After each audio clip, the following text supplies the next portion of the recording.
오늘 저는 거듭남이라는 제목으로 하나님 말씀을 나누고자 합니다. 예수님은 밤중에 찾아온 니고데모한테 말씀하기를 사람이 물과 성령으로 거듭나지 않고서는 하나님 나라에 들어갈 수 없다. 저는 세 가지 질문으로 오늘 말씀을 나눌 텐데요. 첫째, 누가 거듭나야 하는가? 둘째, 왜 거듭나야 하는가? 셋째, 그럼 어떻게 거듭날 수 있는가? 첫째로, 누가 거듭나야 할까요? 오늘 본문 말씀 3절 말씀을 우리 같이 한번 합독하겠습니다. 3장 3절입니다. 시작. 예수께서 대답하여 이르시되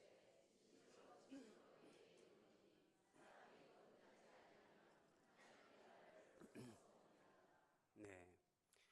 예수께서 이르시되 진실로 내게 이르노니, 여기서 너는 누굴까요? 바로 니고데모 너를 가리키는 것입니다. 하나님이 거듭나야 한다 할 때 그것은 누구냐? 다른 사람이 아니라 바로 내가 거듭나야 한다. 우리는 흔히 저 사람이 회심해야 된다, 거듭나야 한다라고 생각하면 살인범이나 강간범이나 유괴범이나 이런 강력 범죄를 지은 사람을 떠올릴 수 있습니다. 알코올 중독자나 마약 중독자나 게임 중독자나 이런 사람이 거듭나야 하지 않겠는가? 부패한 정치인들이나 부정부패를 일삼는 이런 사람들이 좀 거듭나야 하지 않겠는가? 그런데 신기하게도 정작 나 자신이 하나님 앞에 거듭나야 하는 비참한 죄인이라는 사실을 놓치는 때가 있습니다. 70이 넘은 부부에게 자녀들이 어버이날을 맞아 하와이 여행을 보내드리기로 했답니다. 이 노부부는 너무 기쁘기도 했지만 영어를 못하니까 하와이는 영어를 쓴다고 하는데 우리가 영어를 좀 연습을 해둬야 될 것 같다. 그래서 이 노부부가 뭐 안 되지만 일단 우리가 할 수 있는 한 영어를 자꾸 쓰자. 그래서 어느 날 할아버지가 집에 들어와서 초인종을 누릅니다. 안에서 이제 할머니가 영어로 묻는 거죠. 후여. 후여. 누구요? 그런 거죠. 그러니까 바깥에 이제 현관문 앞에 있던 할아버지가 뭐라고 하십니까? 미랑께. 영어를 써야죠. 미랑께. 여러분, 누가 거듭나야 할까요? 미랑께. 이 설교를 듣고 저 장로가 거듭나야겠는데, 저 집사가 거듭나야겠는데, 저 사람이 거듭나야 되는데가 아니라 하나님의 은혜가 필요한 주님, 내가 거듭나야 할 줄로 믿습니다. 여러분 한번 가슴에 손을 얹고 한번 따라 할까요? 주님, 내가 거듭나야 합니다. 아멘. 로마서 3장 10절에 의인은 없나니 하나도 없다. 로마서 3장 23절에서도 모든 사람이 죄를 범하였음에 하나님의 영광에 이르지 못하더니, 하나님 앞에서 우리는 모든 사람이 머리부터 발끝까지 상한 비참한 죄인이다. 종교개혁자들은 그래서 인간의 상태를 전적으로 부패한 상태라고 고발하는 것입니다. 누가 거듭나야 합니까? 내가 거듭나야 하는 줄로 믿습니다. 둘째로, 왜 거듭나야 하는가? 꼭 거듭나야 합니까? 거듭나지 않으면 무슨 문제가 있을까요? 5절 말씀을 읽겠습니다. 5절 시작. 예수께서 대답하시되 진실로 진실로 내게 이르노니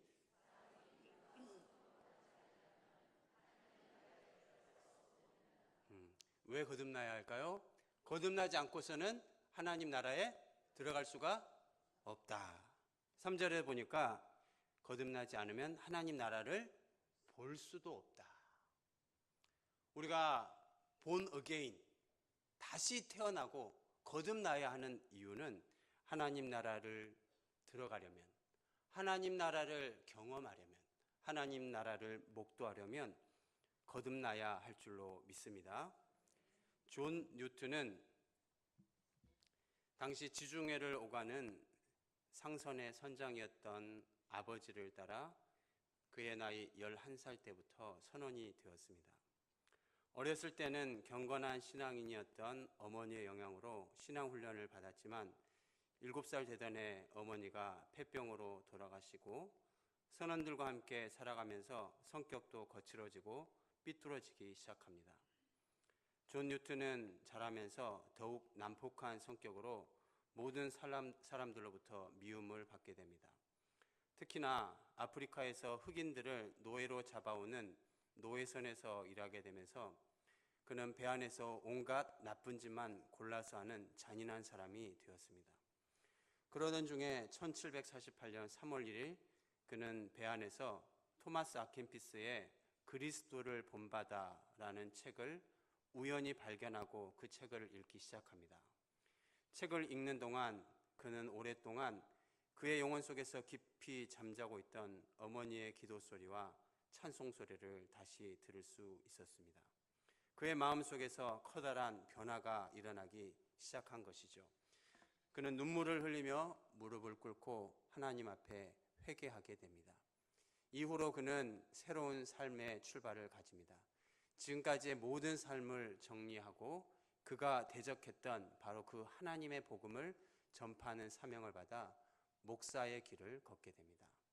그가 회개한 지 29년 되는 해인 1779년에 지은 곡이 우리가 잘 아는 찬송가 405장 나 같은 죄인 살리신 이 찬송곡입니다. 인생의 가장 밑바닥에서 방황하던 자신을 건져주신 하나님의 사랑과 은혜를 찬송한 이 곡은 지금도 많은 그리스도인에게 사랑을 받고 있습니다. 왜 거듭나야 합니까? 거듭나야지 하나님 나라를 갑니다.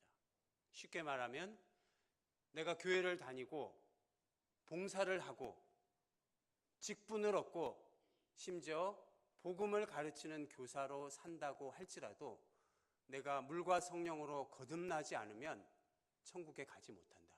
지옥으로 간다라는 말이죠. 그러나 내가 거듭나게 되면 높은 산이 거친들이 초막이나 궁궐이나 내 주 예수 모신 그곳이 천국이 되는 줄로 믿습니다. 상황과 환경은 바뀌지 않았지만 하늘은 어제의 하늘이고 구름도 어제의 구름이고 산도 들도 어제의 산과 들이지만 산은 어제의 산이 아니고 하늘은 어제의 하늘이 아니고 구름과 나무는 어제의 구름과 나무가 아닌 것은 왜요?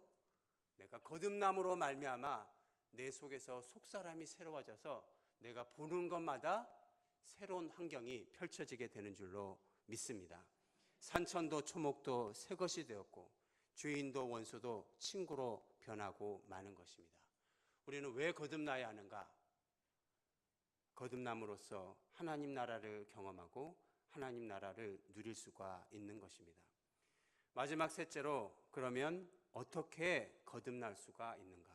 우리 본문 4절 말씀을 같이 한번 읽어보겠습니다. 4절 시작.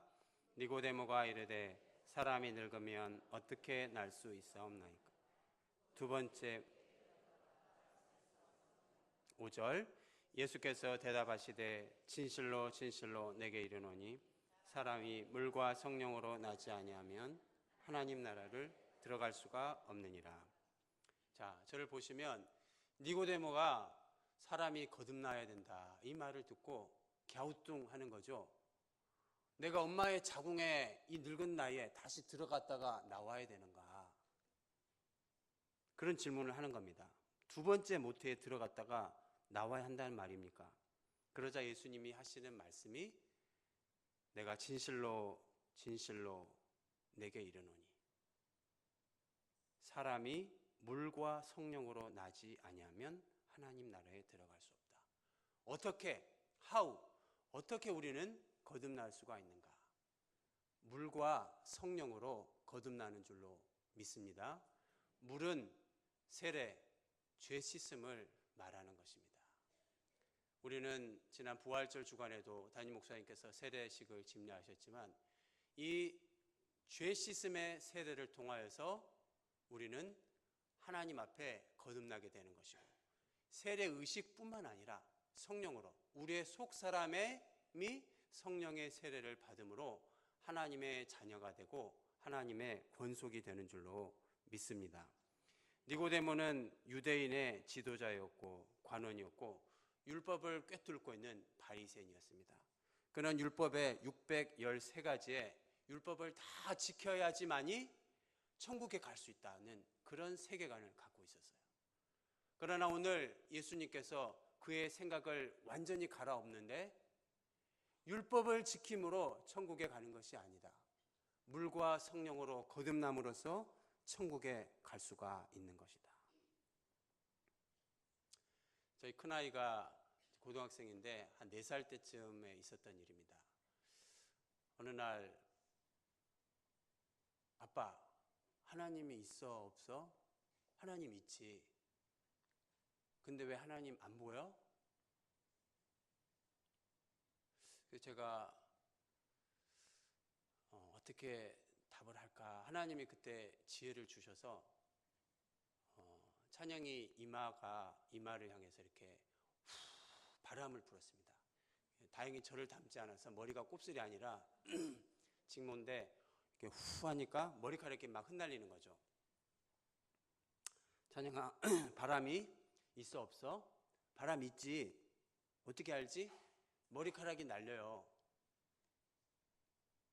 하나님도 마찬가지란다. 하나님이 보이시지 않지만 하나님은 계시란다. 제가 참 잘 답변한 것 같죠? 예. 제가 이렇게 잘 친절하게 찬양이한테 답변한 것처럼 예수님은 친절하고 자상하게 니고데모한테 답변해 주는 거죠. 바람이 어디서 부는지, 8절입니다. 바람이 임의로 불매 네가 그 소리는 들어도 어디서 와서 어디로 가는지 알지 못하나니 성령으로 난 사람도 그와 같으니라. 저기 바람에 흔들리는 나뭇가지를 보거라. 바람이 나뭇가지가 흔들거리고 나뭇가지의 잎사귀가 출렁거리는 걸 보면 바람이 부는 것을 알 수 있구나. 그와 똑같은 이치로 성령으로 거듭난 사람은 어떻게 거듭났는지 알 수 없지만 성령의 열매가 맺히고 그의 삶이 변모되고 그의 삶 속에 기쁨이 넘치고 그의 삶에 천국의 소망이 가득 차게 되는 줄로 믿습니다. 성령은 하나님이시라 보이지 않지만 성령으로 거듭난 사람은 반드시 그의 삶 가운데 성령의 역사와 열매가 나타나고야 마는 것입니다. 토레이 박사는 성령으로 거듭난 사람을 이렇게 표현합니다.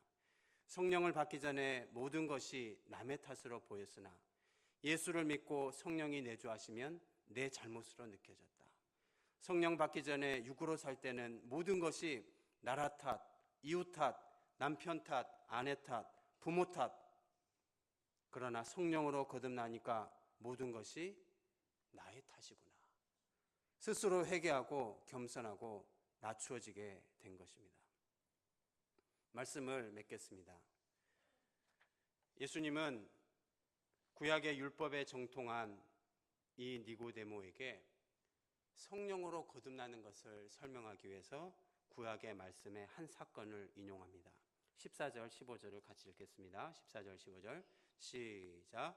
모세가 광야에서 뱀을 든 것 같이 인자도 들려야 하리니 이는 그를 믿는 자마다. 아멘. 네. 이 말씀은 민수기에 나와 있는 이스라엘 백성들이 출애굽해서 애굽을 탈출해서 이제 광야길을 지나 약속의 땅으로 향하는 여정 중에 햇볕은 뜨겁고 물은 떨어지고 양식은 떨어져서 백성들이 하나님을 원망하고 모세에게 불평하고 탄식하자 하나님께서 어떻게 하십니까? 불뱀을 보내어 불평하고 원망하는 이스라엘 백성들을 물게 하십니다. 수많은 백성들이 불뱀에 몰려 뱀독이 올라서 죽어갑니다. 이것을 본 사람들이 모세한테 달려와 잘못했습니다, 회개합니다, 살려달라고 하자 모세가 하나님께 기도하니 하나님께서 대책을 마련해 주신 것이 뭡니까? 너는 놋뱀을 장대에 달아라. 그리고 누구든지 이 놋뱀을 쳐다보는 자는 살 것이다. 그러면 뱀독에서 해방되고 나음을 얻게 될 것이다. 생명을 얻게 될 것이다. 오늘 예수님은 이 구약의 사건을 너무나 잘 알고 있는 바리새인이요 유대의 관원 지도자인 니고데모에게 이 민수기의 놋뱀 사건을 설명하면서 14절 말씀해 보니까 모세가 광야에서 뱀을 든 것 같이 누구도 들려야 하리니 인자도 들려야 하리니. 여기서 인자는 누굽니까? 바로 예수 그리스도를 가리키는 것입니다. 하나님께서 불뱀으로 죽어가는 이스라엘 백성을 구원하시기 위해서 장대에 놋뱀을 달아 누구든지 놋뱀을 쳐다보기만 하면 살려주셨던 것처럼 인자 대신 예수 그리스도도 십자가에 달려 죽으심으로 누구든지 십자가에 달려 죽으신 예수 그리스도를 믿게만 하면, 그가 나의 죄를 위하여 십자가에 달려 돌아가셨다는 그 사실을 믿고 마음의 주를 모시기만 하면 영생을 얻고 사망에서 자유함을 얻고 생명을 얻게 되는 것입니다. 그리고 나서 우리가 모든 기독교인들 하면 대부분 암송할 만한 그 유명한 요한복음 3장 16절을 이렇게 선언하십니다. 함께 읽습니다. 시작. 하나님이 세상을 이처럼 사랑하사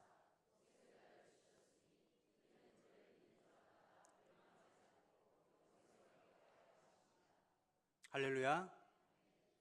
첫사람 아담과 하와가 에덴 동산에서 하나님 앞에 뱀의 유혹에 빠져서 불순종함으로 사망의 독이 올랐습니다. 첫사람 아담의 범죄로 말미암아 모든 사람이 사망의 독이 올라서 죄 아래 놓이게 되었습니다. 아담과 하와가 뱀에게 속아 선악과를 따먹고 사망의 독이 올라 후손 대대로 뱀독으로 영원한 형벌, 영원한 사망, 영원한 저주의 노예가 되고 만 것입니다. 누가 이 뱀독에서 해독을 시켜줄 수 있을까요? 종교입니까? 율법입니까? 선행입니까? 학벌입니까? 돈입니까? 스펙입니까? 이 뱀독에서 우리를 고쳐주실 분은 우리를 위하여 장대에 달리신 예수 그리스도 한 분밖에 없는 줄로 믿습니다. 뱀독을 고쳐야 생명을 얻되 풍성히 얻을 수 있는데, 예수 그리스도께서 우리를 대신해서 우리의 모든 죄와 사망과 저주를 걸머지시고 십자가에 달려 죽으심으로 누구든지 예수를 쳐다보는 자는, 누구든지 놋뱀을 쳐다보는 자는 나음을 얻은 것처럼 누구든지 장대에 달린 예수 그리스도를 쳐다보는 자는 생명을 얻되 영생을 얻게 되는 줄로 믿습니다. 사도행전 4장 12절에 다른 이로서는 구원을 받을 수 없나니 천하 사람 중에 구원을 받을 만한 다른 이름을 우리에게 주신 일이 없음이라 하였더라. 에베소서 2장 8, 9절에 너희가 그 은혜를 인하여 믿음으로 말미암아 구원을 얻었나니 이것이 너희에게서 난 것이 아니요 하나님의 선물이라. 이 하나님의 영생의 샘물을 우리가 어떻게 받을 수 있습니까? 우리의 노력이 아니죠. 선행이 아니죠. 철학이 아니죠. 종교가 아니죠. 윤리가 아니죠. 동남아 사람들, 가난한 사람들에게 우리가 선물을 포장해서 주면 그 사람들은 그냥 그 선물을 받기만 하면 되는 것처럼 십자가에 달리신 예수 그리스도께서 우리에게 부여해 주시는 이 영생의 복락의 선물을 믿음으로 받기만 하면 그것이 우리의 축복이 되고 우리의 소유가 되는 줄로 믿습니다. 이것이 성령으로 거듭난 사람의 특권이고 비밀인 것입니다. 성령으로 거듭난 자는 자신이 가장 먼저 알게 되어 있고 그 주변 사람이 가장 먼저 합니다. 성령으로 거듭난 사람은 집에 키우는 강아지도 알더라. 집주인이 예수 믿기 전에, 성령으로 거듭나기 전에는 보기만 하면 발로 차고 뭔 새끼 하더니 예수 믿고 난 후에는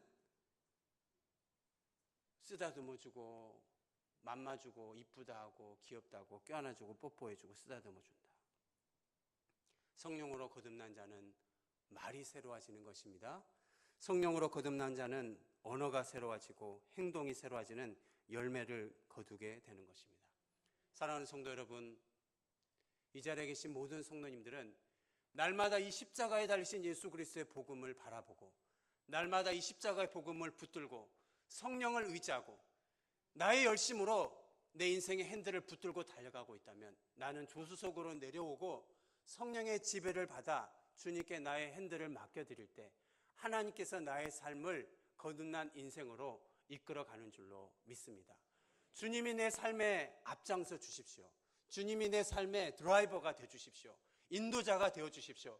하나님, 나는 미련합니다. 나는 부족합니다. 나는 알지 못합니다.